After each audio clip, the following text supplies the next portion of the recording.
Bien Léa, Oui. j'aimerais que tu nous expliques à nous et à nos auditeurs ce que tu as autour du cou là. C'est quoi? C'est une plaque militaire? Oui, Si on peut alors le est-ce voir qu'on à voit la l'antenne. caméra? Oui, alors j'ai une belle plaque militaire avec marqué Logan et Wolverine de l'autre côté. Donc à votre avis, qu'est-ce que j'ai été voir? Oh je sais pas. Trainspotting 2. Alors effectivement, ce n'est pas n'importe quelle plaque, c'est les plaques militaires de Logan, que vous connaissez surtout sous le nom du mutant immortel Wolverine.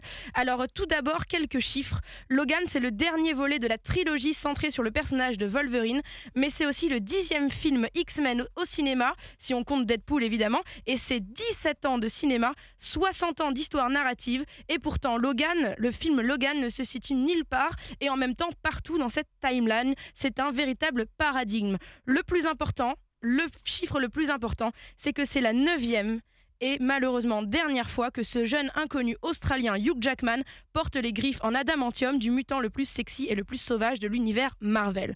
C'est aussi la dernière apparition de Patrick Stewart dans le rôle du professeur Charles Xavier, qu'il tient depuis 17 ans mais dont la relève est déjà brillamment et parfaitement assurée par sa version plus jeune du personnage James McAvoy. Cette saga, c'est un véritable empire de la pop culture, un édifice cinématographique dont les bases sont tellement solides qu'on arrive à en retirer les fondations petit à petit, à force de reboots très intelligents. J'en avais déjà parlé ici lors de la sortie de X-Men Apocalypse. Mais de quoi Logan parle ? L'accroche du film est révélatrice. Son heure est venue. On parle bien de la fin. La fin sous toutes ses formes. La fin d'un homme, car Wolverine évolue de film en film. Il est un mutant, une bête, un militaire, un OGM, une arme, un mortel, puis un immortel. Et aujourd'hui, enfin, il est un homme. D'ailleurs, le titre est révélateur. Si les deux précédents portaient le nom de la bête, celui-ci est sobrement intitulé comme l'homme, Logan. Nous voilà donc en 2029 face à un film mêlant avec une facilité déconcertante le western sanglant, le road movie introspectif, le drame indé et le film de super-héros violent. Pratiquement tous les mutants ont disparu et Logan se cache avec son mentor, le professeur X affaibli et presque sénile, dont le cerveau a été classé arme de destruction massive. Une petite fille dont on apprend vite l'identité vient interrompre cette routine un tantinet malsaine entre un papy et son loup de compagnie. On découvre dans ce film un héros brisé, alcoolique et dépressif.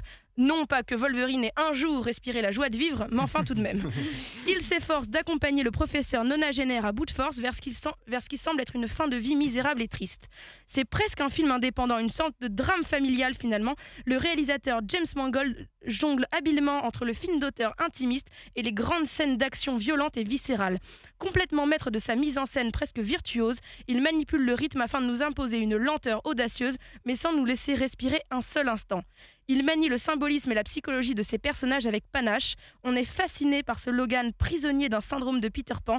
Le film finit même par dépasser la métaphore pendant le 3e acte.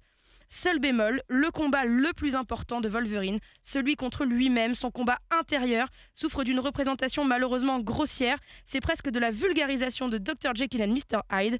Je pense que c'est le pire choix d'antagoniste pour nous faire comprendre qu'il affronte la bête qui est en lui. On peut le dire même, c'est à la limite du nanar. Je sais que je vous mets l'eau à la bouche, mais je ne peux pas vous en dire plus sans vous dévoiler un élément clé, mais au moins vous serez prévenus.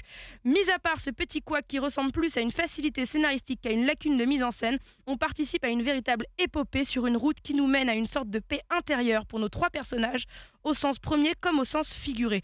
On en sort bouleversé, malgré les faibles notes d'espoir que veut insuffler le scénario où on est anéanti par l'espèce humaine. La discrimination gagne du terrain et en 2029, elle est partout. On y crève, il s'agit d'extinction de races entières. Les mutants, on l'aura bien compris, mais pas que. Des animaux aussi comme les tigres disparaissent de la Terre. Au final, à la croisée des genres, maîtrisé et laissant de côté le tout fanservice, Logan est probablement le film de super-héros qui mettra tout le monde d'accord.